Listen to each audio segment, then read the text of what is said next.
Good afternoon, everyone. Thanks for joining us for a very special session of the Chagas Echo series brought to you by San Diego State University, UT Health San Antonio Echo, Texas State University, and the South Coastal Area Health Education Center, or AHEC.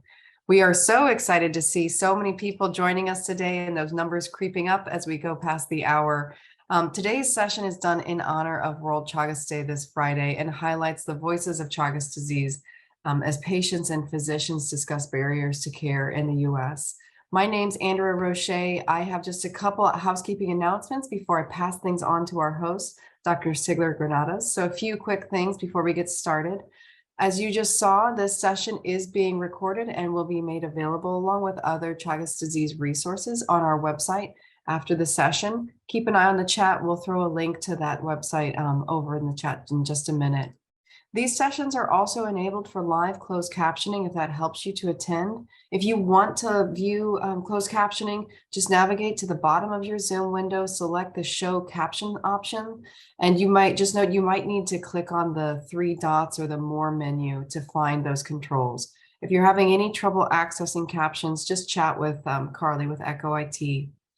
I'm seeing people doing this already, so thank you. To help us with attendance, enter your name, your affiliation, and your email into the chat. To access that chat feature, just go to the bottom of your Zoom window and click on the speech bubble icon right there.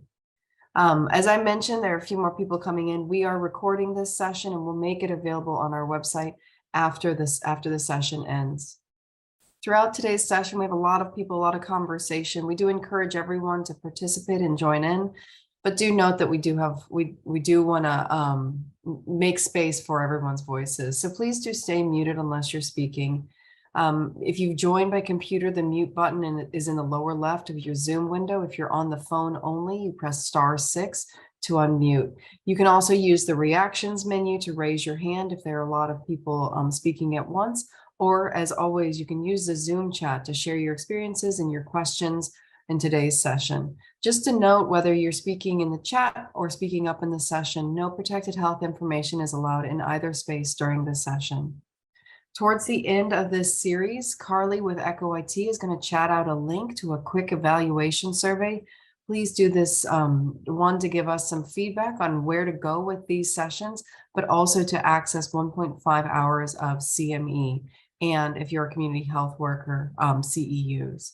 So please keep an eye on that chat. About 3/4 of the way through the session, you'll see it. I'm going to pass things over to our host for today, Dr. Sigler Granados, who will introduce the session and our speakers. All right, thank you so much, Andrea. And just really quickly, we have a team of people that help us with these sessions. And I just wanted to take a moment to acknowledge them. We have Michael, we have Carly, and we have Dr. Zhu that are with us. I couldn't do this without them. So thank you all for being here. And then Carly, could you please put up the intro slides? Thank you. So as Andrea said, thank you, Andrea, too. You're also a big part of our team. Should acknowledge you as well. Today's a little bit different from our normal Echo sessions if you joined us in the past. We are going to have stories that we're sharing about our experiences, and the patients that have lived these experiences well or have joined us today. Next slide, please. We have a couple of disclosures to announce that we don't have any financial relationships, and our presenters as well have indicated that they do not as well. Next slide. Also, to mention, this is for 1.5 units of CME, continuing medical education credits for our providers that are with us, as well as we're happy to offer continuing education credits for community health workers at this session for the first time and hopefully moving forward. So thank you all for joining us for this important session. So I just wanted to take a quick moment to acknowledge the 3 facilitators that are going to be working with us today and just give you a quick intro with their bio. Many of you know them. I don't know how much of an introduction they really do need, but I am so happy to have Dr. Beatty, Dr. Forsyth, and Dr. Marcus with us. And so I'm going to follow this format. We're going to follow this format, have Dr. Marcus present a brief video of some testimonials of patients that she has worked with, and talk a little bit about that. Then we'll have Dr. Beatty introduce our Chagas patient advocate, Janice, who is with us today.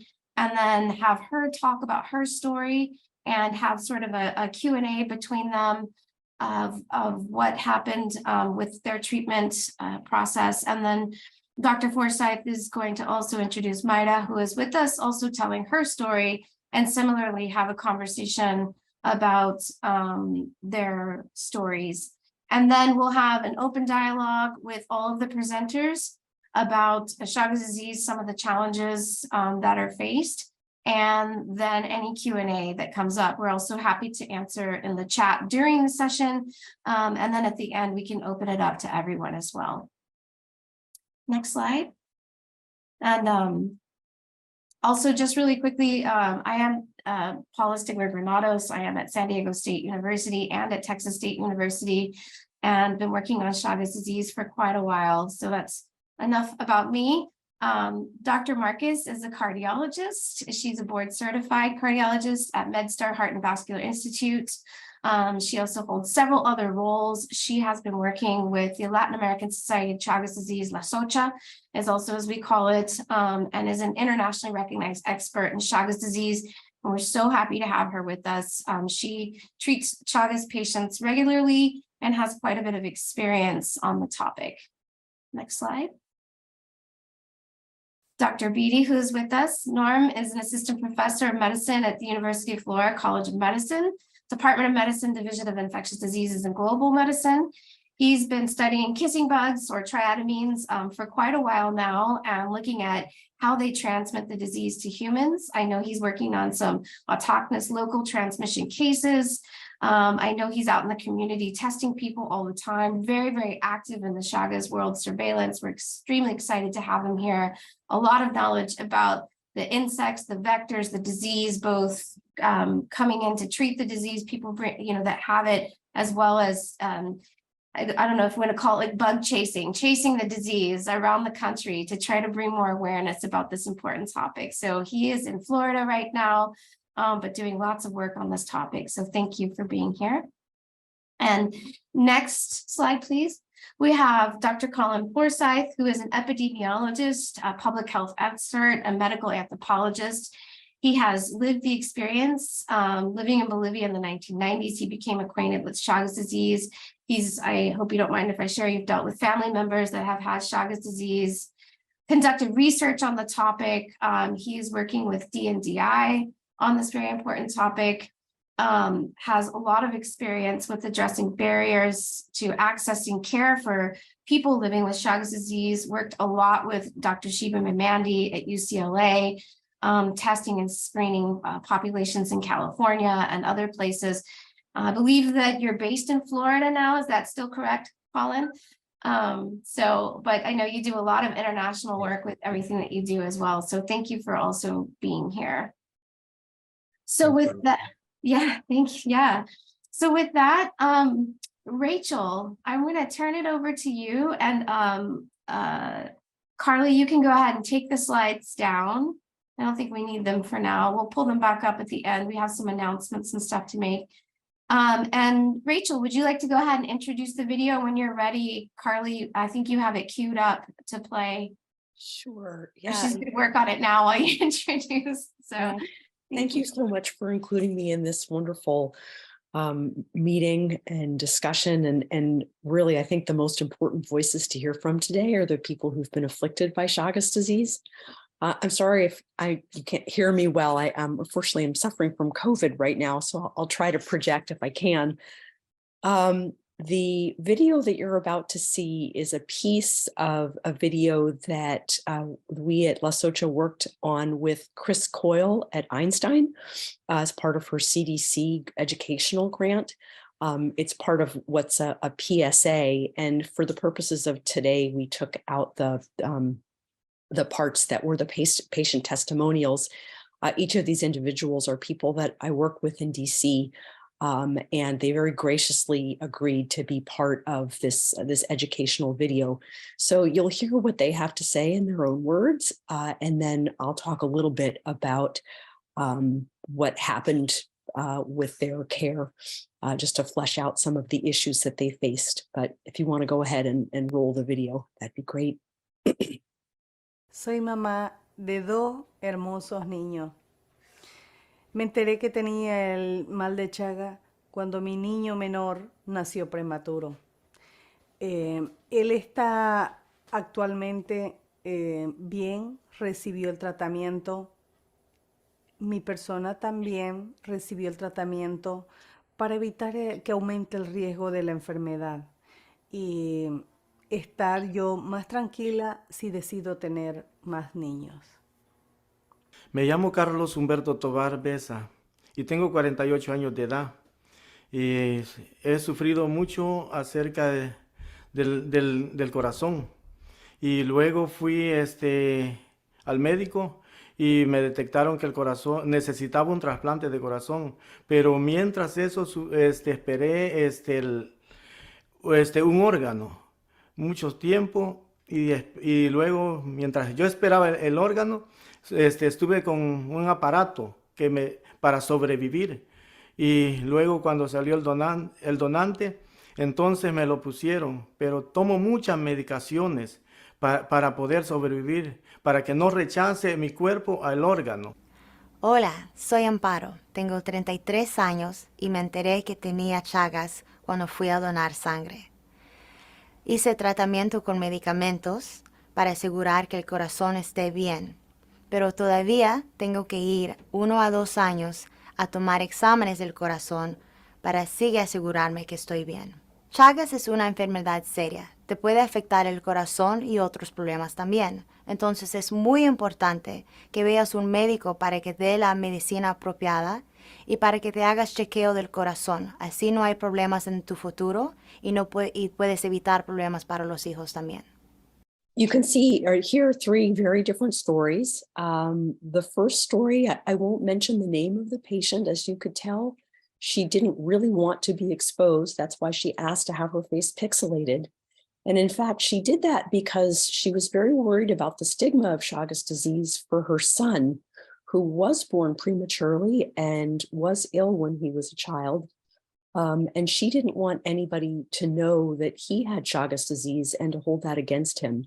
So while she was more than willing to come out and talk, she really didn't want her son to be stigmatized by it. There's some more interesting aspects to that particular story, which was she was basically responsible for the diagnosis being made for her son because of the lack of awareness of Chagas disease in the United States. Her son was born prematurely, and the doctors did a full panel of evaluation at Children's Hospital here in Washington, D.C., and were unable to come up with a diagnosis. She spoke with a relative of hers in Bolivia who told her, "You must have Chagas disease." And so she went back to the doctors and said, "You should test my son for Chagas disease." And in fact, that's what he had. And then she found out that she had it as a result. He had been born here, so there really was no other, it had to have been congenital Chagas disease. Another really interesting aspect of her care was that when I spoke with the infectious disease physicians about her, I said, "I'm very happy to see her and follow up." And they said, no, we'll be able to find somebody who's an infectious disease doctor to be able to see her. And they tried over and over again. And after about 9 months, they reached out to me and said, "We can't find anybody to treat her. We'll send her to you." So another example of some of the struggles that people have with Chagas disease in the United States is that it can be very difficult to find physicians who are well enough versed in it to feel comfortable actually taking care of people. So she did very well with treatment. And her other child did not have Chagas disease. Of course, we needed to test that other son, and continues to be very willing to talk about her experiences in order to try to raise awareness. The second case is very poignant. Mr. Tobar Besa, I met him when he had a left ventricular assist device placed for end-stage Chagas cardiomyopathy. He had grown up in El Salvador and had actually worked as a public health official participating in spraying campaigns for rejuvenate bugs in El Salvador. So he was familiar with Chagas disease, which is an interesting thing because many of the patients that I work with from El Salvador have never heard about Chagas disease before, even if they are incredibly ill from this particular disease. So that's another issue that we face in the United States is lack of awareness amongst the community that's been exposed and is at risk. He did very well after his heart transplant, but unfortunately, he needed to work throughout the pandemic. and unfortunately was unable to get his medication for his transplant, and died during the pandemic, in all likelihood from rejection from his heart.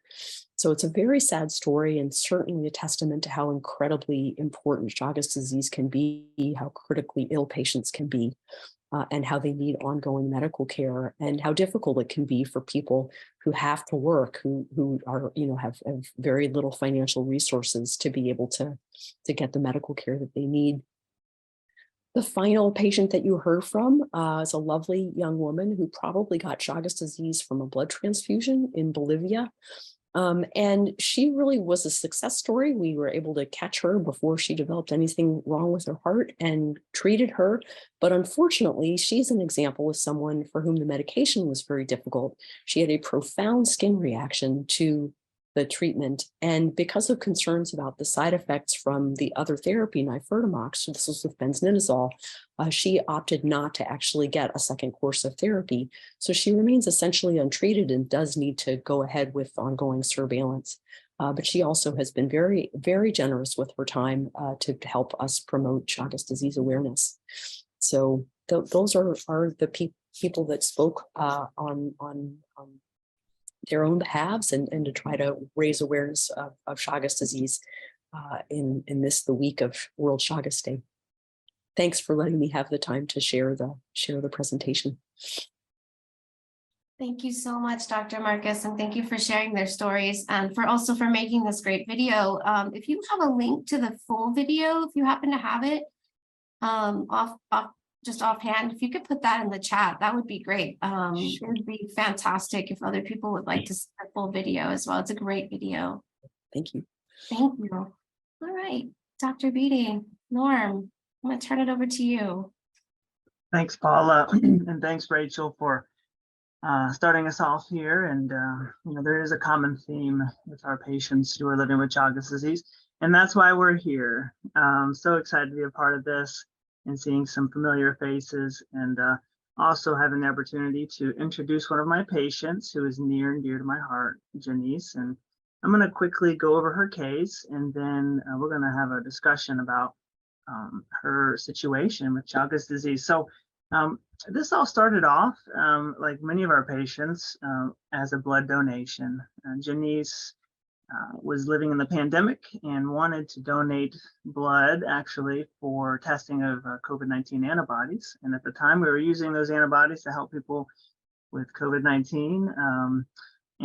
She got a letter in the mail, and she got this letter saying that she did not have COVID-19 antibodies, but that she had been screened positive for this disease called Chagas disease. Janice grew up in Tennessee and spent most of her life there, and moved down to Florida and was a retired school teacher. And when she got that letter, and from our conversations together, she felt immediately lost, understanding that this, going online, looking at some resources on the web, she became fearful. And this is something that is pretty common in our patients. What is Chagas disease and who do I turn to? Well, she went to a primary care doctor, and he admitted that he didn't know much about this disease. Maybe had seen a slide or two in medical school, but he reached out to another friend, another colleague, who reached out to another friend, who reached out to another person, and ended up finding me, actually right down the street here at UF Health. And I have a clinic for Chagas disease patients. I am caring for them here in Florida. And I was quite excited to meet Janice and learn about her story. In our visit, those who screen positive for Chagas disease, we want to ensure that those tests are confirmed, or we use more accurate testing. And that's what we did. We actually used rapid tests in the clinic, as well as we sent tests to the CDC, and all of these tests were positive, and Janice was diagnosed with Chagas disease. Well, after a full review of systems, because many of you know that Chagas disease is a systemic illness, it's a chronic disease.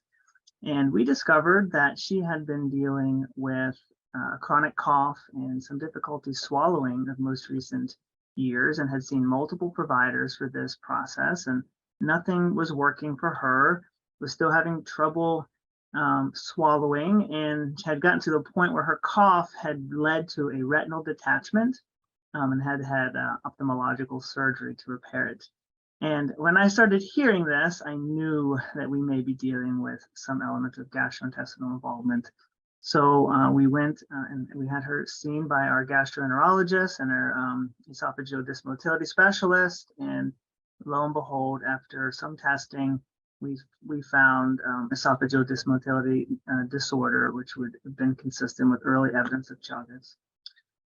We discussed treatment, and we discussed kind of the risks and benefits of utilizing, the medicines that we have access to here in the United States, which is methimazole and nifurtimox. And we decided that we would pursue a treatment, and we did.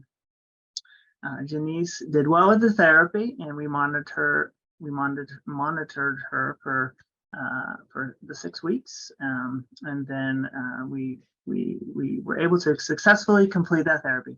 So we are here today to talk about this with Janice, who is my patient. And Janice, you're on the line, so I want to ask you some questions here, and let's just open the floor. When you got that letter in the mail, what did you do as a patient to learn more about Chagas disease? Well, thank you for having me. Can you hear me? Yes, Janice, go ahead.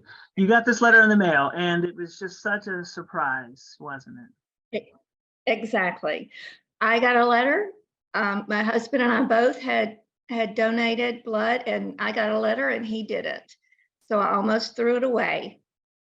I thought they were going to ask for another donation or something. So I'll never forget that I got this letter that didn't say important or anything. But anyway, I did read it, and it was very scary to say thank you, but don't come back, or thank you, So I began to research. I called my primary physician.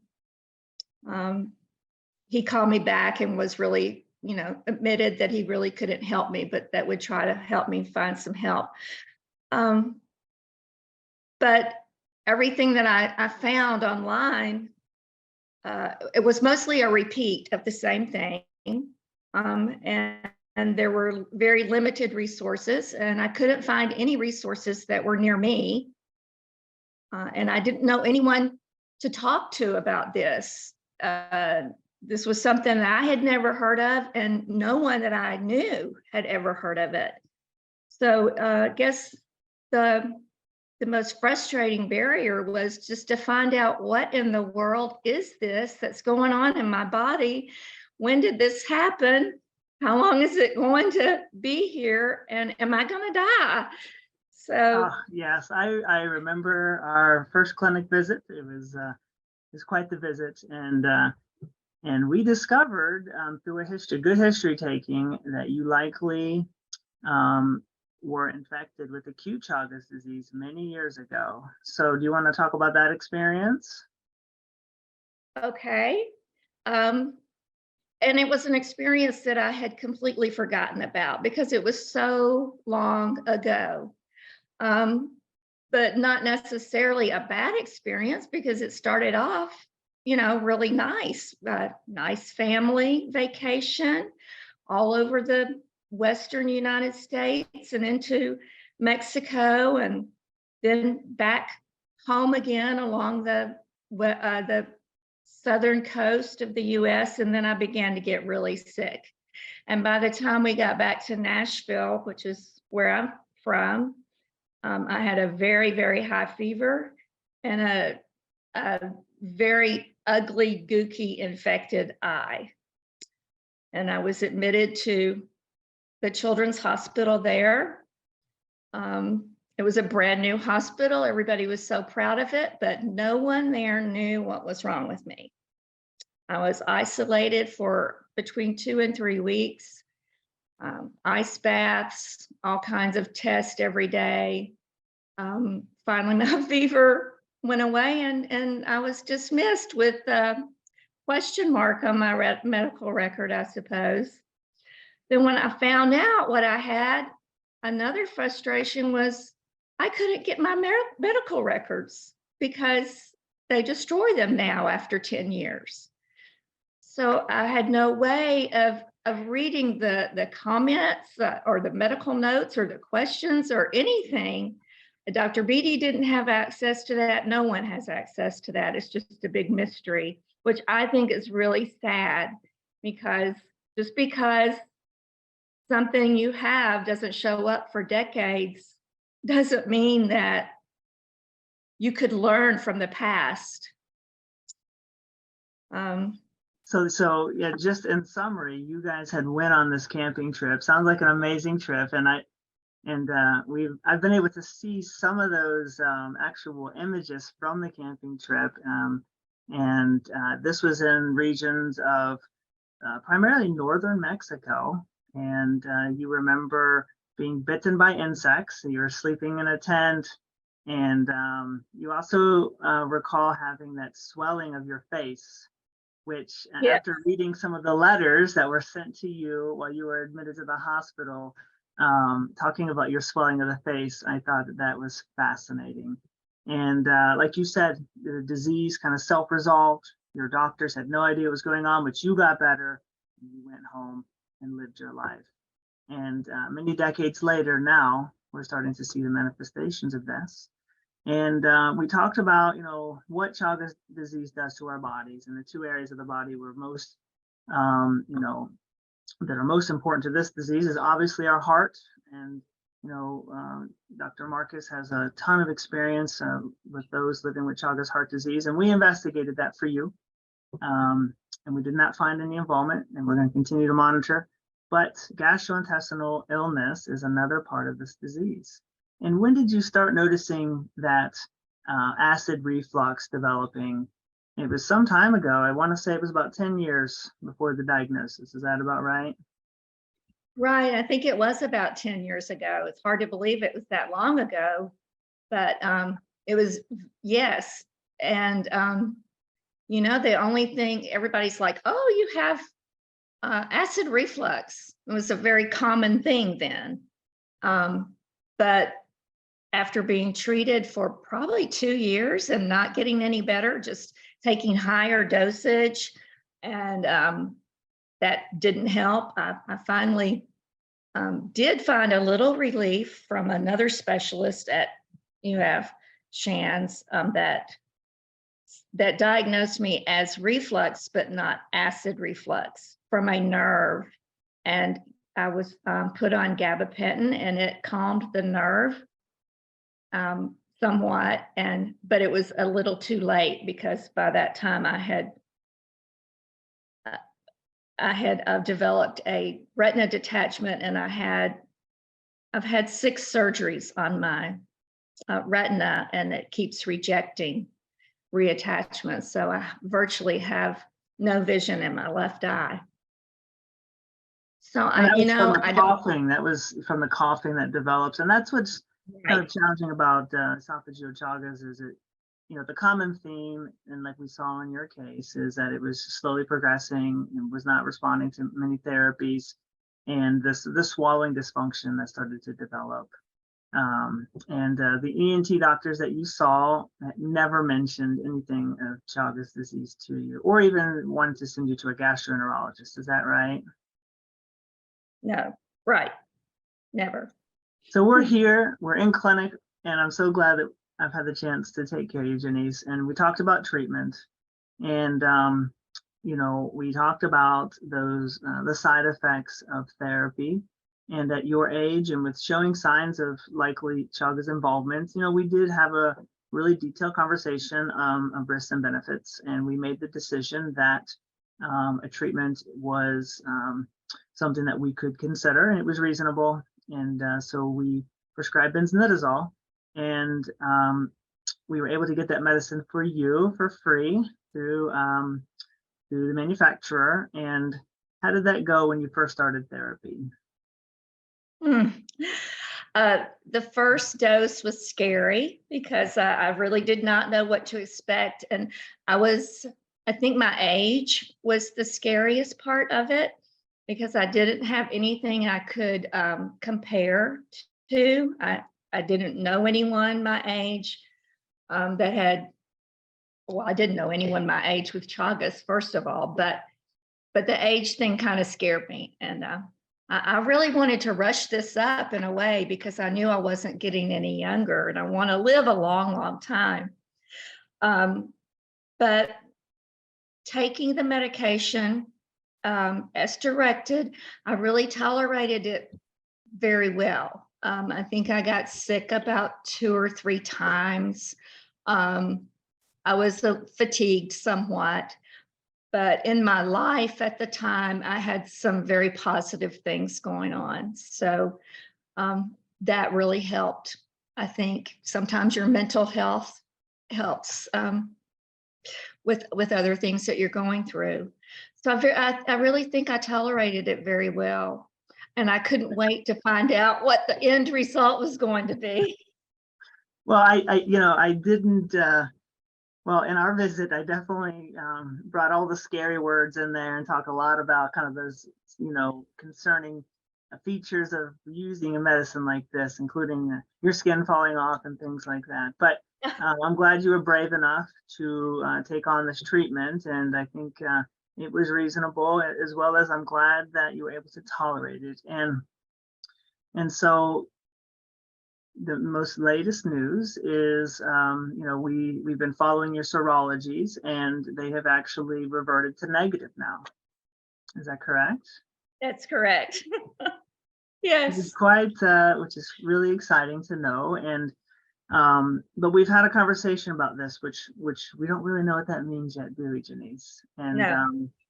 And so there's just so much out there for us and those living with Chagas disease because we don't have a tested cure. And we've talked about this as well. How has that made you feel as a patient living with Chagas disease, knowing that, let's, for instance, I'm an infectious disease doctor and take care of a lot of patients with chronic infections, including HIV. And I can test my patients for HIV. I can show them that their viral load is suppressed, and I can tell them we have research to suggest that if your viral load is suppressed, you're going to live a normal life. And I don't have a test like that for Chagas disease.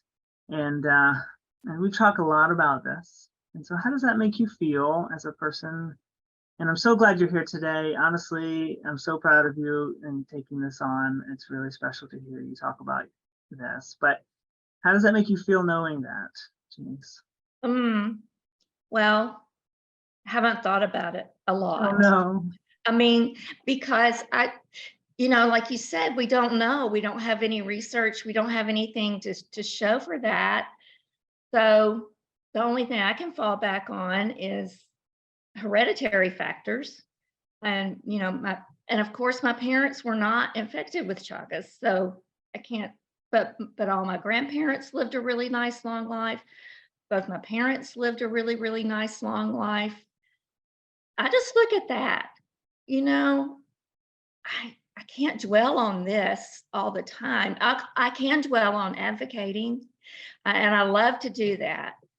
And I'm just thrilled that that there can be voices out there that can be heard. And I want you all to know that even though it took me 1.5 years to find Dr. Beatty, since then, learning about all of the other medical providers that are so passionate about this disease, that's what motivates me the most. That you are in there, you're in there for the research, you're in there for these kind of on the fly chats. You take your time, and I know that you donate a lot of your time. Teachers do that too, that's why I know that. But well, Denise, thank you for a lifelong career in education. Thank you for being here today. Thank you for being a part of this advocacy here as we celebrate World Chagas Week, as I would say, or World Chagas Day coming up. And there's a lot of chats in there about your case. I will comment that Chagas, GI Chagas does exist in Mexico, and and that was something I was surprised about, because it's likely your isolate came from Mexico, and there's a little bit of reports of that happening. And I just looking at the parasite itself, I do wonder if it has its own brain, but it just ends up going where it wants to, and it found its way in your esophagus, and it's caused some chronic illness here. But the last thing I'll say is, how has your swallowing been since we've treated you? Have you noticed any changes? Has it gotten any worse, any better? I don't think it's a lot better, but it hasn't been a lot worse either. I still have times, even like today when I was having lunch, I had a little tiny episode. But I understand that the damage that's been done is irreversible, but we're hoping that there won't be a lot of further damage. I'm hoping there'll be no further damage. But You got it. And we're about a year out from treatment at this point. So I'm your doctor for life, Janice. All right. I'm good. glad to take care of you here. So Paula made a great point here. We talked a lot about family members, and we know that Chagas disease does exist in family units, as well as it can be congenital. We talked about getting some of your siblings tested, and we're working on getting that accomplished. And some of your biological children, we've also worked on getting that done as well. Some have been receptive and some have not, have they? very true. And that's another frustration for me. I understand where they're coming from, because if this came up and no one in our family had ever heard of it, I don't identify with anyone with this disease, so it's very easy for my family, the people that I've contact with, to dismiss it. I just have to keep encouraging them to read what I send them, or be engaged in conversation with me. But yes, it's been very frustrating to some particular family members that, it would just take a little test. That's all it takes. But we're hoping that we'll get to that point. So until then, we talk to other people that are receptive, and hope that through you guys being more visible to the public, you're broadening, you're going from research to your little medical community. You're bringing this out to us, to the real community. And the more you do that, then the more receptive we will be. Does that make sense? Of course it does. You're talking to the right crowd here. Okay. Well, Janice, thank you so much. I want to leave time for Colin and Maria, and so does anyone have any questions for Janice that they'd like to pose at this time?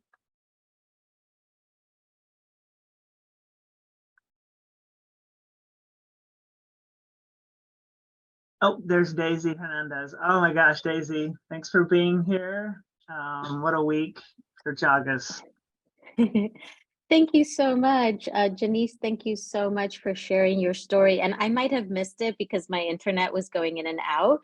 But I'm curious about what years you were traveling when you think when this infection happened. This was in the early 60s, 1963. Okay, great. Thank you. Sorry, it was such a small question, but I was just No, no problem. Thank you. Thank you And for I sharing. will comment on that. The way I know is, and I had forgotten all about this, but just recently I found an old scrapbook. I used to scrapbook when I was a child. And in my scrapbook, I had letters and get well cards from family members and church members from when I was in the hospital. And when I saw all of that, I realized how really sick I was and how they thought I was going to die. So thank you for your question, because it rekindled that memory.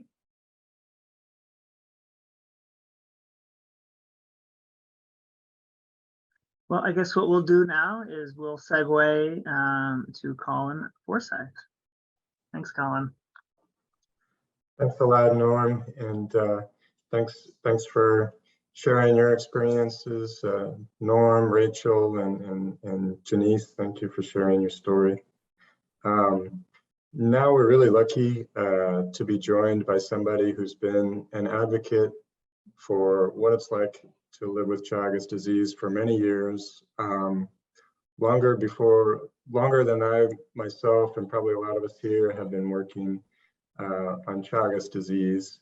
And she's somebody who, we've talked a lot about awareness and about how Chagas is a hidden disease. And she's been somebody who has really put a human face on what's been a neglected and hidden disease in the United States, not only on, in media and TV, but in forums like this. And at the same time, balancing the demands of a busy job and a family. So I really want to thank Myra for being here today. Also give a special shout out to, I see Shiva Memandi joined us, and she is a big part of Myra's story. But without further ado, I'd like to turn it over to Myra. And I think it would be great if you could just share, a little bit about your story, how you found out about Chagas and the journey that you went through before you could find treatment. Thank you, Colin. Thank you everyone for having me today. Can everyone hear me? Okay. So Yes. My name's Myra. I am 49 years old. I was actually born in El Salvador, but migrated to the United States in 1981, fleeing from the Civil War. And my journey with Chagas started in 1997. I was 23 years old, going on 24. No family, not married yet, no kids. And I happened to actually donate blood to the Red Cross here with my employer, as I had done years before, not knowing that the Red Cross actually had decided to, well, actually I heard about Chagas, didn't know much about it.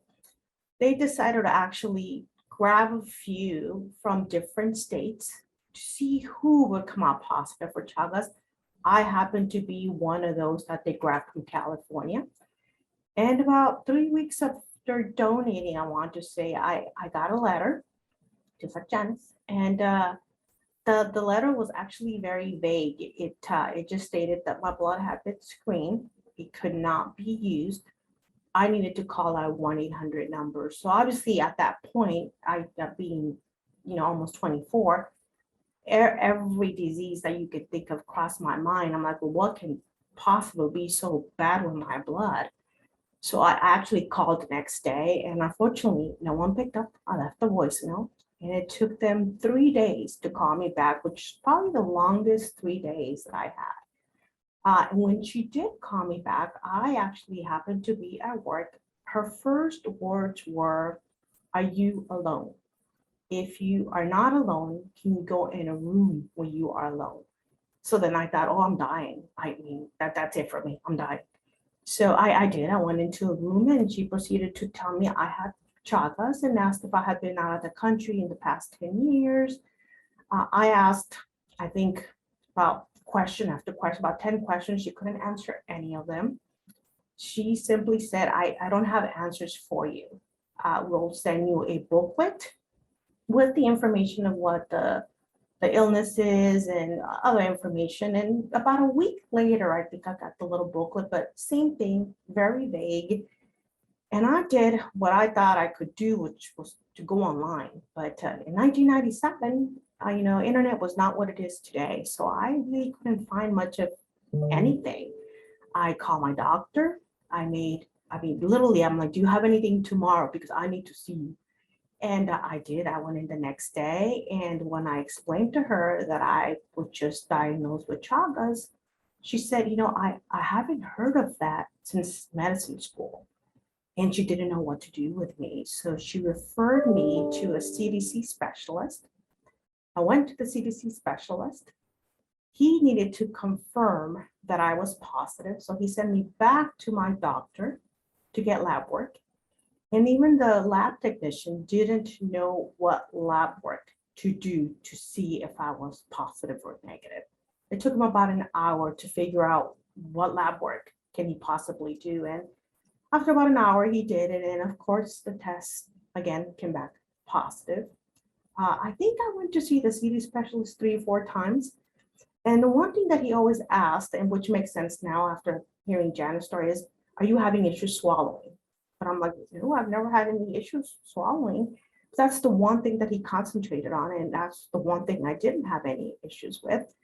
I asked if there was treatment. I asked if there was a cure. They said no, they're not that I'm aware of. I kept calling him. I kept doing my research as much as I could. But after a few months of calling his office, I just felt like I was more bothering him because he really wasn't giving me any information. He wasn't trying to find any information for me. So I kind of gave up and I stopped, and I really just put it in the back of my mind. And I thought, well, if I'm feeling okay, I must be okay. I don't know exactly what it is, but I must be okay.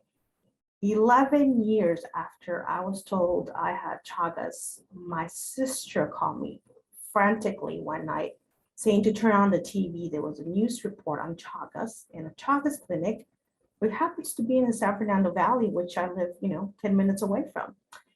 And of course, by the time I had turned it on, it had ended, but she was able to gather information and a phone number and called the next day. And this is where my actual journey with my wonderful Dr. Mandy started, my cardiologist. I met with her. We confirmed I did have Chagas. At that time, I didn't feel any issues. Listening to some of the stories now, 1998, I had my daughter, and she was born premature, 2 months premature. I specifically asked my doctor, do you think Chagas has anything to do with it? She didn't know what to do, so nothing was ever done with that information. 2 years later, I had my son. I had a lot of issues with him as well. I was in the hospital for 6 days after I had him. Same thing, they didn't know what to do. But in 2008, right after having him, when I met Dr. Mandy, we went through the process of getting screened. My kids got screened. Luckily, they're negative. My husband got tested, my mom, everybody within the family circle. And luckily they all tested negative. It was just me. So I did do a treatment of 3 months.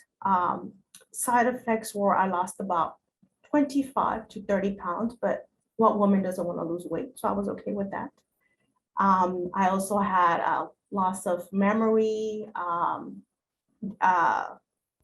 forgetfulness, little things like that, but nothing that made me stop the treatment.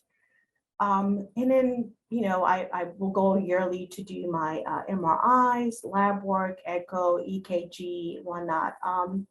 And unfortunately for me, the treatment didn't work. In 2013, I got a call that I was one of the first CDC fails. So basically what my doctor told me when she called me was, basically Myra says you can have a heart attack at any given point. And I think throughout the whole, 11 years, I've been perfectly fine accepting Chagas. But when you're told those news, kind of like, oh, well, what am I going to do now? And that's been the only time I think that I was afraid, and the only day that I allowed it to affect me. Since then, I take it day by day, just like Janice. I have my family, I have my work, and I go get tested yearly. So I just, try to keep myself healthy, just to try to. I know, people are like, oh, I don't know how you can live like that when they tell you you're gonna have a heart attack. But to me, I can be walking down the street and get hit by a car, no different. So I can't dwell on it. I have to, keep moving forward, not just for my family, but for myself, because I don't want to boohoo myself for 15 years. And that's a loss of 15 years that I could have lived happily with my family, So basically what I do now is I every year I have an MRI, an echo, an EKG, lab work, and then I follow through with everything else that comes with Chagas. The last few years have been a little bit of a roller coaster. I recently completed 5 iron infusions. I've been severely anemic. I keep telling them, well, can Chagas do it? No one can tell me. And I've had other health issues. So I've been from specialist to specialist. And my words to them are always, I have Chagas. Do you think that might be causing it? But unfortunately, it stops right there. There's no beyond that. They don't know where to send me. They don't know what to do. I get procedures done to see, okay, maybe it's this, maybe it's that.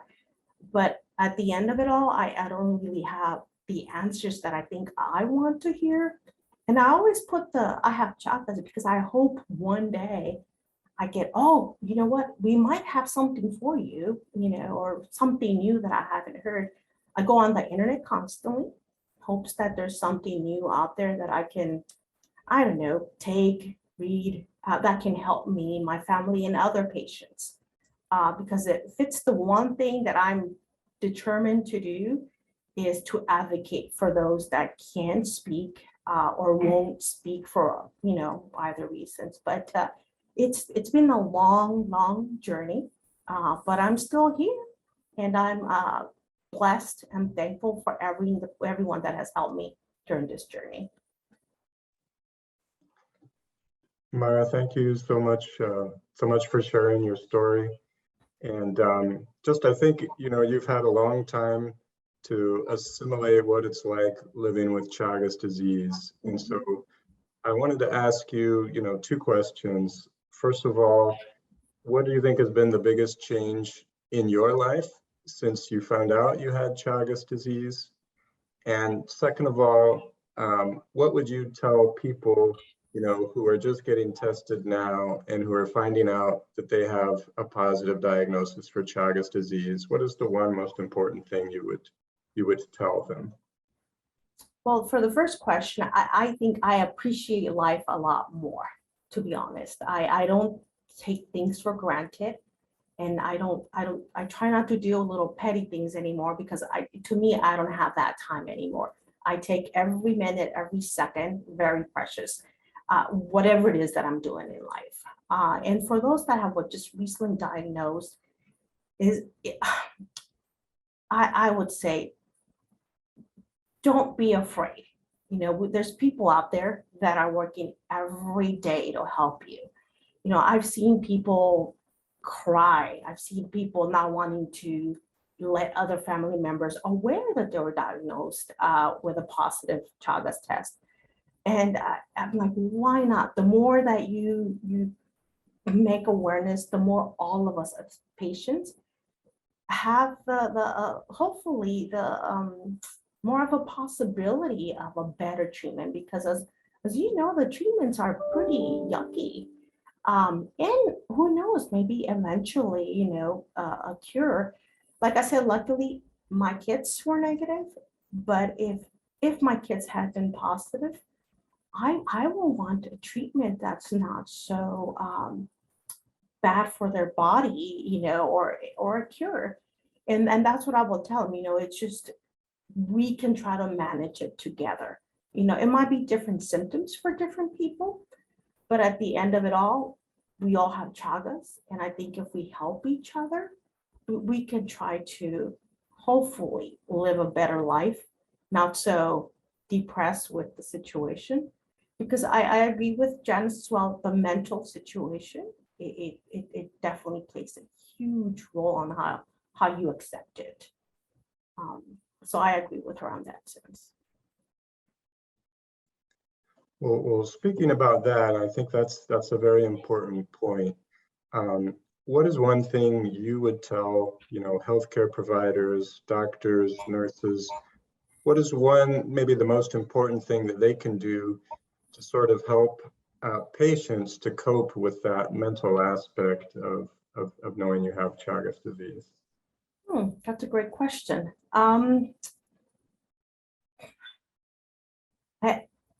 in the perfect world, but obviously we're not, I would imagine that a doctor telling a patient that was just diagnosed, saying, you know what, we have treatment, you might have a cure. I think that's what the patient will like to hear. In some cases like mine, it's beyond that point. And I think all you could do is be there as a medical provider, try to answer my questions, you know, just kind of be supportive of what will happen, because, you know, in a lot of cases, we unfortunately, the treatment might help, it might not. But I know as a patient, I want to have a doctor, which I do. That's why I love Dr. McMandy. I can call her, I can email her, whatever questions I have, which of course will help me mentally, physically, and it just overall helps me live a better life with my family, work better with my coworkers, because she's just there to answer whatever questions, doubts, or even, oh, what if we do this, you know, and she can tell me yes or no. That support to me means a lot as a patient. Well, just thinking also about, you know, the whole situation in the United States, and you know, the World Health Organization's theme is, you know, time to treat patients in primary care. And both you and Janice had a story where you received a letter, and the first thing that you did was go to your primary care doctor, and sometimes it wasn't easy to explain about Chagas disease. So I just wanted to ask you, you know, what would you like to see change nationally that you think could really help people with Chagas disease and make it easier when people get those letters to find where to get tested and to find where to get treated? I think information, which I believe it's probably been better than what I received back in 1997. I believe the letter now is a little more lengthy. It does give you the numbers of what clinics to maybe go get tested. I didn't get any of that. You know, and then even right now, when I tell people is if you think you might have it, why don't you donate blood? It's free. You're doing everyone a favor, and who knows, you know, hopefully you won't be positive, but that's the good way of knowing, because I go for a physical, and if my doctor tells me I'm perfectly healthy, then I think I'm healthy, but not knowing that we don't get screened for Chagas. I would love for Chagas to be part of that. Maybe not obviously all of the patients, because we know who might not be, but maybe if I travel outside of the country, my next physical, I can include that, because if they tell me I'm healthy, I'm going to base it on that I'm healthy.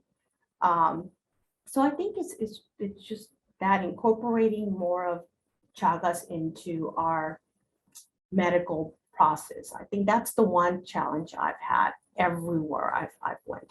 I hear oh, okay, I've heard of it, but it stops right there. It doesn't go further than that. So I would love to see a change, if not in my lifetime, hopefully in the next, just to help, you know, everyone. And I think it's not just for us patients here in the United States, but overall, all over the world. I think would just benefit all of us, not just us, but doctors, everyone. Thanks a lot. And I want to also give the audience opportunities to ask questions. And in the meantime, if I am able to ask one more thing to Myra and maybe to Janice as well, what would you like other people, what would you like the general public to know about Chagas disease and what it's like to live with Chagas disease? You know, one of the first things when I tell people that I have Chagas is they instantly think, because they never heard of it, they don't do their homework. They instantly think I'm contagious. And that's one thing that I want to try to change, because I'm not contagious. You know, you can sit next to me. I you know, can have a conversation with you, and I won't. That's one. I think one of my things, because at first everybody's like, well, what is that? It was more like they thought I had some sort of STD or something, you know, and I'm like, well, no, it's not like that. But I can see how some people just don't want to show their faces for that reason. So it's a stereotype kind of disease that I would like to change the face of. The other thing is that I would like to communicate is that we can live very good lives having Chagas. Try not to dwell on the mental part of it, that it will eventually affect you, because overall, the mental, the physical, it all goes together, and it will bring you down if you allow it to consume you. So that's one of the first things that I tell you. I like to make my family aware because they are my support system. I tell everyone that I can possibly communicate to, so that in case they hear something new about Chagas, they will tell me, oh, I heard this and that. I tell everyone, just because I want to know what's out there. If you hear something, please let me know. And I want to make sure that they're aware that it doesn't change me as a human being. Yes, I might have Chagas. Doesn't make me a worse person. I didn't ask for tell people I didn't ask for the bug to bite me. So I say just try to live your life as normal as you can and try to enjoy it, because just like everyone else, we just don't know how much time we have. We just have that extra, we have Chagas, but you never know, I might, outlive someone that, unfortunately doesn't have Chagas. Like I said, car accident or whatever it is. So I live my life like Chagas doesn't exist. Of course, until I have a medical issue and I have to end up with the doctor, but I take that a day at a time. Janice, could I ask you the same question? What would you like the public to know about Chagas disease?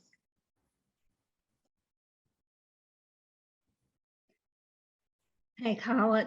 I just want them to know that it's here, that it's not something that's isolated from us now.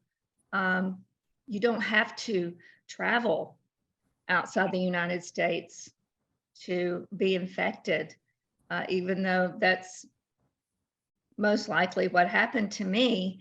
I mean, travel is just so prevalent. Everyone travels now, and you never know what's in your suitcase or on your scarf or whatever.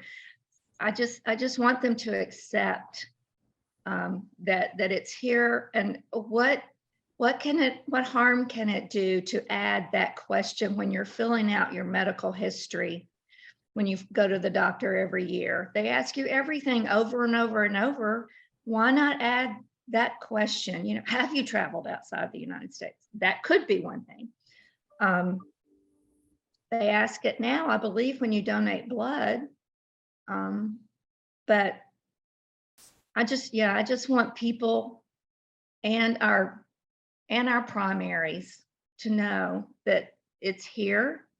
And I still forward information to my primary doctor, things that I find out, and he always responds, thank you. I mean, he may not have time, but I'm not going to let him forget about it. Even though he was very kind and admitting and that he didn't feel qualified to treat me. I told him he's still going to be my primary doctor. Dr. Beatty is my doctor for life. And that was one thing that Myra mentioned. That's most important for her, is to know that the doctors that she goes to really care and are concerned. I'm telling you, that is what won me over. I knew that Dr. Beatty was sincere, and he made me feel perfectly comfortable with anything, any treatment, any exercise. Can't say much about diet, but yeah, you got to feel comfortable with your doctor. You got to trust him. And that's exactly what he did. He didn't tell me, hey, I'll treat you for this and then you're on your own. It's like, I'll go through this with you and I'll be there for, forever. I'm there. So just awareness. We just need to get awareness to the public and to all medical professionals. Thank you. And I think that's one of the things that's really interesting is to hear, you know, on different sides of the country, but the commonalities that of what you and Myra have gone through, and you know, some of the needs that you identify are so similar. But I want to make sure I'm leaving time if anyone in the audience would like to ask questions of Myra and Janice. Or feel free to put questions in the chat also.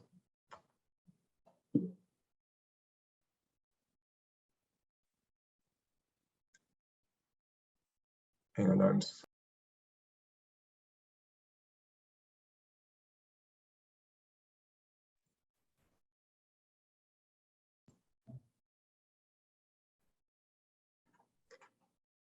Mine is a little bit of a process question.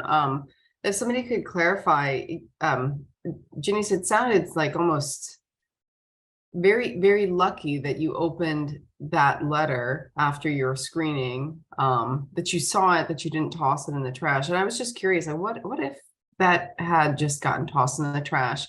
What are the protocols in place? Like, would a follow-up call have been made to somebody who tested on a screening? Are there other sort of fail-safes, if anybody on the call knows, to follow up on a screening like that?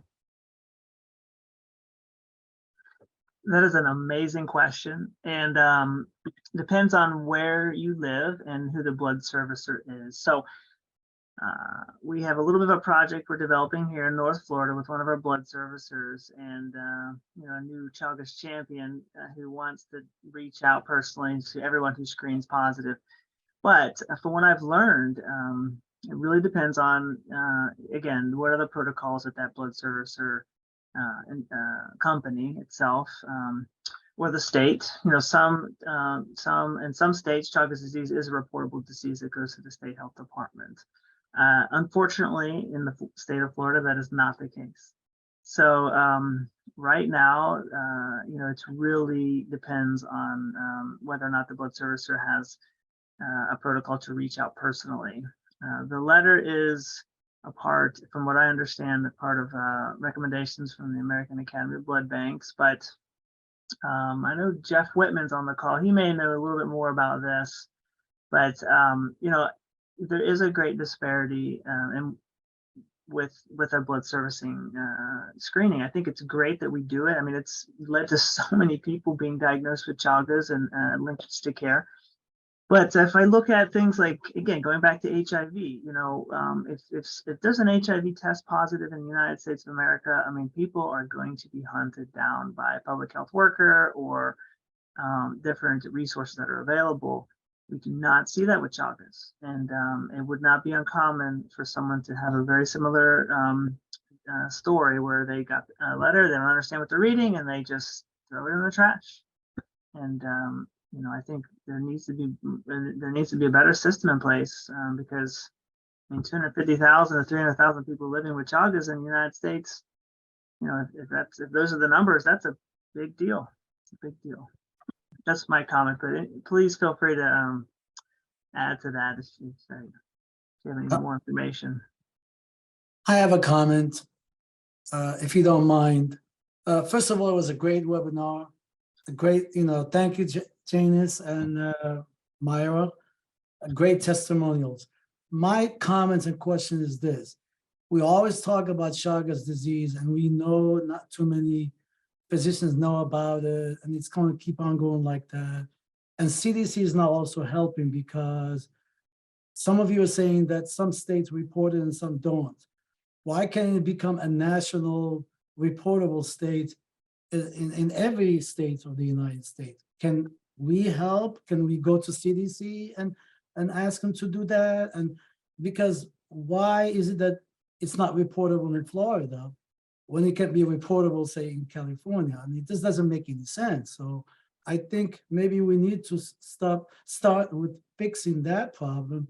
And of course, education is important to have all physicians learn about Chagas disease, tropical disease, and so forth. Thank you. That's all my comments are.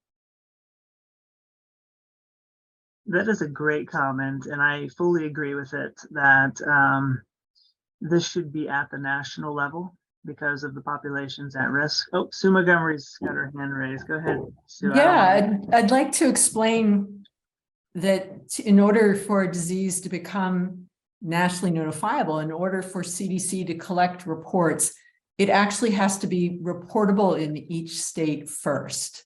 And the decision to make a disease nationally notifiable is made by the states, and then CDC is asked to concur. So a really good place to start, Mustafa, is in your state and getting your state to make it a reportable disease. And that would be the first step before it might become nationally notifiable. Thank you. So what I'm hearing is if we can get all 50 states to agree on something, I think we can. Let's do it. I mean, come down to Florida, please. I need your help. All right. I want to add something here in the chat, and I think it's very important.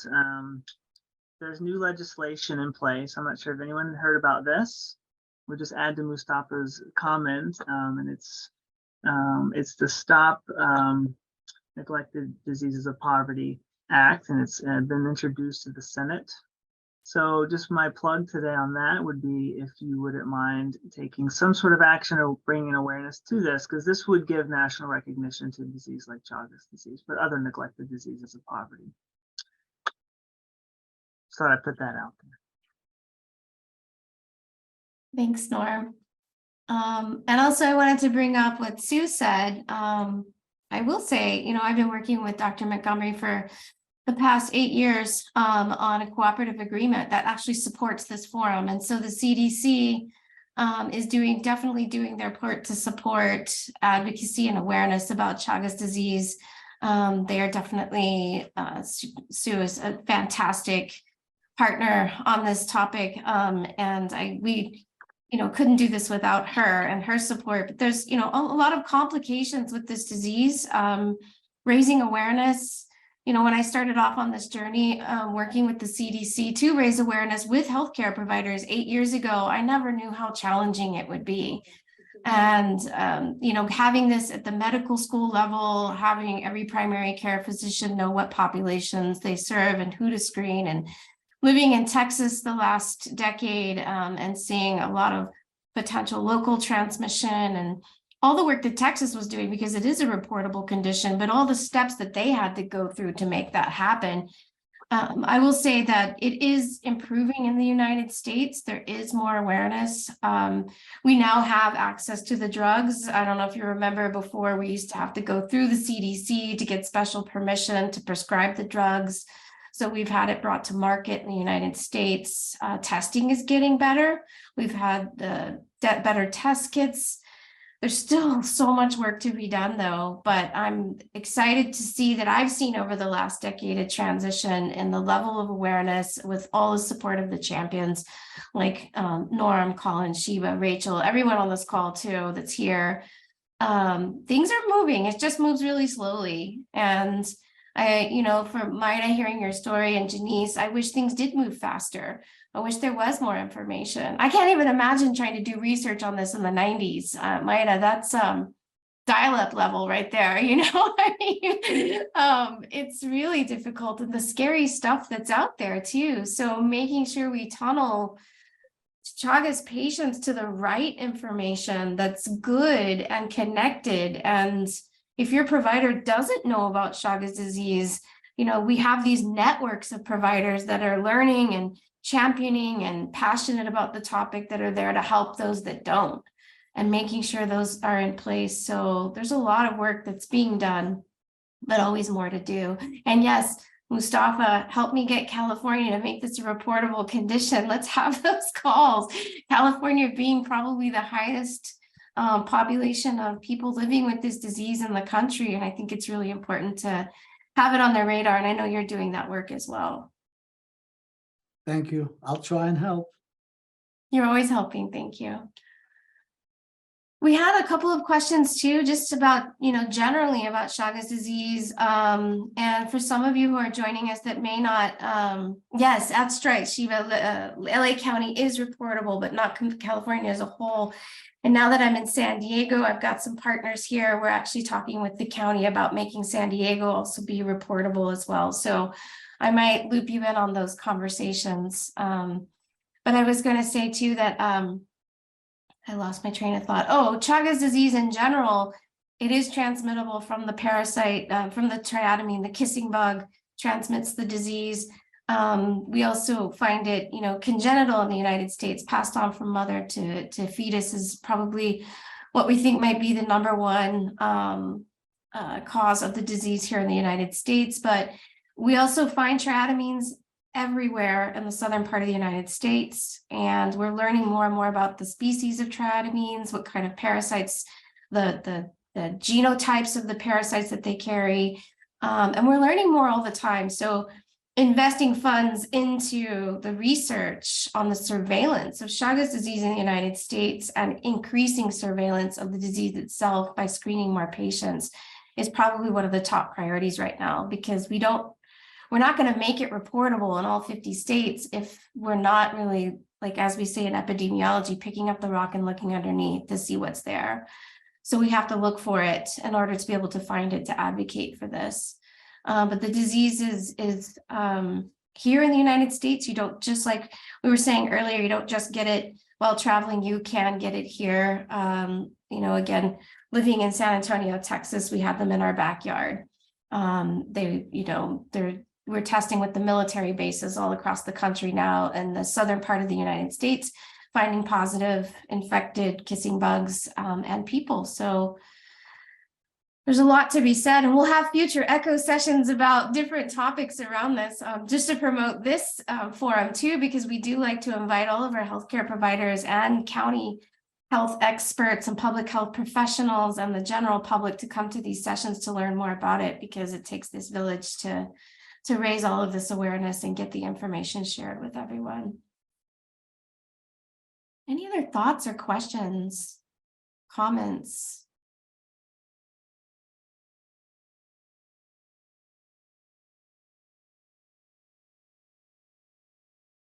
I also, go ahead, please. Kiva, just one thought. I really am a firm believer that for us to have an impact, we need to get screening done in the primary care sector.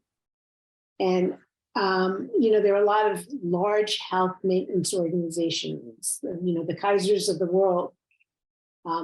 If we can get our foot in to one of these organizations to start it, because for the most part, unless people are transitory, you just need to test them once. I think that would be a great step forward. Saying that, though, being in a very large health organization, county health organization, the second largest in the United States, I hit my head against the wall for, 15 years and did not make much headway. So keep banging our heads against the wall is all we can do, and keep trying. Thank you, Shiva. Agreed. It would be great to have Kaiser screening, FQHCs in places where there's a population that they serve. Unfortunately, they don't have the money. They don't. Yeah. They don't. And there's, like you said, there's a lot to be done, but there's also some things that can be done. I am thinking about Kaiser. I go to Kaiser now, and I keep thinking, like, they could be screening. We could have screening events, but maybe we start slowly. And yes, you're right, Shiva. Just keep, maybe not banging our heads against the wall as much as just screaming at the top of our lungs. I don't know which one hurts worse, but continue to scream and yell. Thank you, Shiva. Thank you for joining us. I also want to just acknowledge we have people from across the world here with us too. We have lessons to be learned from other countries where they're dealing with this disease, Argentina and Chile and Brazil and different places across the world that have been dealing with this disease much longer, I feel like, than the United States. Their providers are pretty knowledgeable. I think having future sessions with us about what did their lessons learned, how did they help their populations, what are some of the things that we should be looking for and how to address this in the United States, because we're not considered to be endemic here in the United States, although we do have local transmission. So we're sort of endemic, non-endemic. And so I think the US, in the case of the US, it's complicated. How is it in the medical schools? I mean, for the future generations, are they really studying about this, tropical diseases such as Chagas or leishmaniasis and so forth? Because that's where it really starts. I mean, if we have strong education in the medical schools about this, that will get providers to learn more about this besides just giving them a little awareness.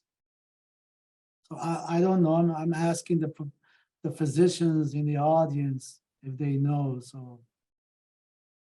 Well, I have a burning in my bosom here, but I am I'm part of the curriculum committee here at UF, and that was one of my first thoughts is I'm gonna just run right in there and start giving lectures, and it wasn't as simple as I thought it was.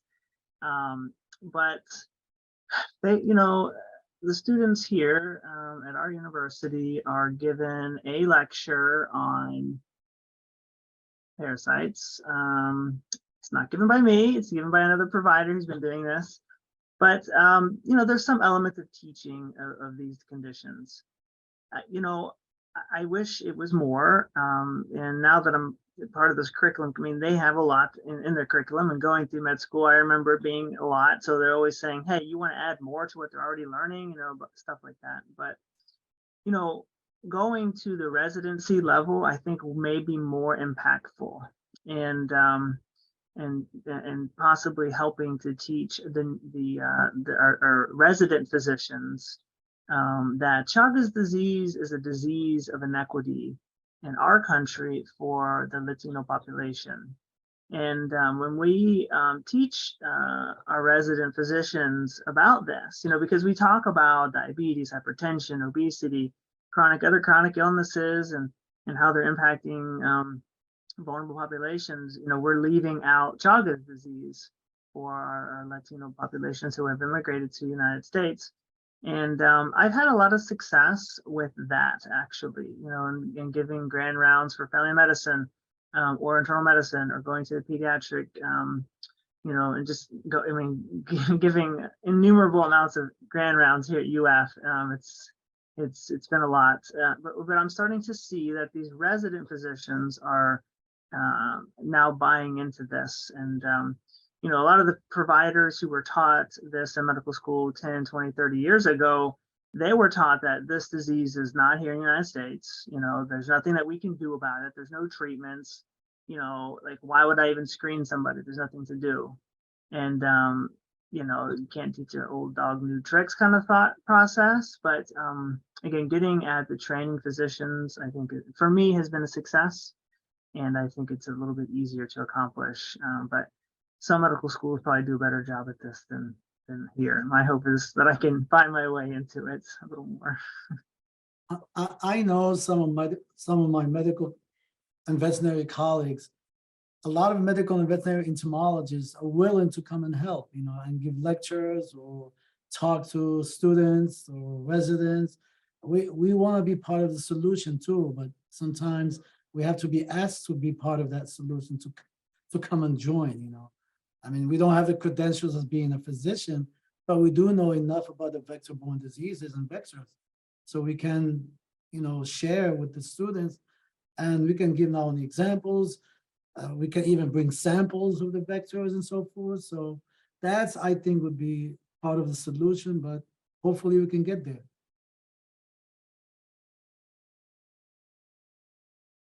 Thanks. And thanks, Norm, for doing your best to get this on the radar. I know at a teaching university, I've been giving lectures on Chagas disease, and I make mandatory entire 2-hour and 40-minute lecture for every single one of our public health, MPH, and JDP doctoral students. So everybody here at least knows about Chagas. Michael mentioned it also at UT Health. I was doing it there.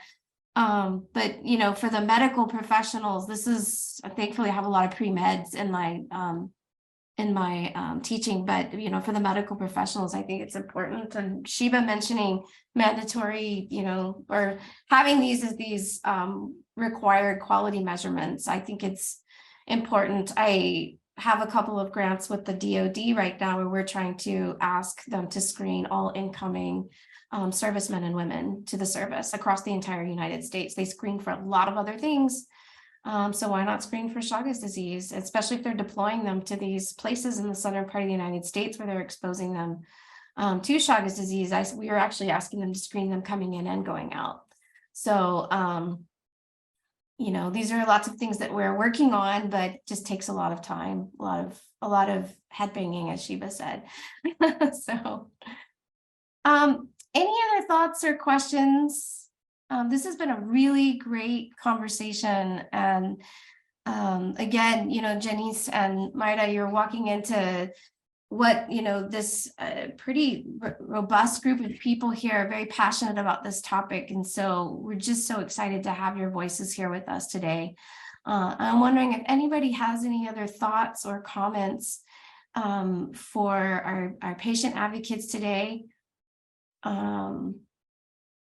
Oh, Janice, yeah, it is what you need when you get that letter, right? It's more information. And, you know, again, I think that there's people out there that we're trying to push for more info to be in those letters, more people to, you know, hey, at least visit this website. And, you know, I think many of us that are here on this call, we take personal phone calls that people reach out to us. They find us on the internet and they call us and they're like, I just found out, or I found this bug. What do I do? We do our best, but, you know, having more people trained that can reach out and know the right people, like we need more Norms and Shivas in the world and more Rachels that can treat the patients. But yeah, it is growing. Thank you, Shiva, and thanks for your work to make this happen. Any other questions, thoughts, comments? Maybe we can leave on some positives as we wrap up this session. Colin or Norm? Oh yeah, so I've always had something positive to say. I will tell you that you know, even most recently and, you know, over the past couple of years, I totally agree that Chagas is becoming much more of a talking point in the United States. And even like I posted something on Twitter yesterday and it's like going out of control because people don't believe that there's bugs here, but I'm like, they're here. But, you know, as a provider, I find it, you know, easy to get the testing done that I need to get done, you know, and we've broken through many barriers on the testing and as well as access to the medications. Even for my patients who have limited or no resources, I can still get them free medications. And I'm really grateful for those who worked on having those access plans available. And so at this point, you know, we're building our capacity as a network to try to, you know, get people into the right clinics and have the right providers. But I think it's really going to be our collective voices, and including some of our patients who want to take this on with us to, again, bring this to the forefront of our minds here in the United States and just acknowledge that there are hundreds of thousands of people living with this disease who need testing, treatment, and access to the right care. And it's, you know, it's not going to be just, you know, my voice or Paula's voice or, you know, anyone else's. It's going to be all of us together doing this. And you know, I'm glad that we could all be together today. It's really exciting, and I'm grateful that we can have sessions like this, Paula. So we'll just keep doing what we're doing. And Mustafa, you know, we've just got to go to, you know, and do what we're doing. I commend Texas for everything that they've done. Honestly, Texas has led the way here, and so we're leaning on you guys, and also Sheba. I've learned so much from Sheba over the years. So I think we're doing all the right things. Let's just keep at it, and we'll go from there. I think, is that positive enough? Hopefully. That was positive. Thank you. Thank you. I just want to say I fully agree with Norm. It's hard for us to see it sometimes because sometimes it happens slowly, but there is progress. Testing is getting a little bit better. We're getting more evidence together, and new treatments are eventually going to happen. There's a lot of clinical trials going on right now, and there's some exciting things planned for the future. So I think we keep plugging away, and we're going to see change, you know, and in our lifetimes. Thanks. I think so too. And I know something else I wanted to mention we're really working hard on is screening babies and moms. So, and moms to be, and that's kind of a top agenda item for us is getting the OBGYNs also in on this because they're really important gatekeepers for getting our moms tested so we don't pass it on to our babies as well. So, well, with that, a big special thank you to Janice and Maida for being here with us today and sharing your voice with us and giving this disease more, you know, a face and more information so that we can share it with the world and you know, really helping us to feel more empowered to continue to raise awareness about this topic. It's a complicated topic. And so your voice really we're hearing you loud and clear. So thank you for sharing it. Thank you to everyone else behind the scenes helping to organize this. Thank you all for coming. I put a plug in for a World Chagas Day event that's happening on Friday on webinar. Colin, Shiva, Maida, myself, we're all going to be giving some short 20-minute talks if you want to get more information about Chagas disease and what we're doing about it. There's a website. I created it myself, so I can't say it's the best. I'm just going with what we can. This is what we do, right? We stay up late at night making websites and flyers for things that we feel really passionate about. But we hope you could join us via Zoom if you're not local. And then also we should have another hopefully session coming up in May. I'm hoping it's actually going to be with an OBGYN provider that is screening pregnant women in her clinic right now in Boston. So stay tuned for more information on that. And thank you to Norm and Colin and Rachel, who I hopefully is getting some rest right now for helping to facilitate this session. And please fill out your evaluations. We're happy to send you the CME and CEU credits too as well. And thank you for joining us.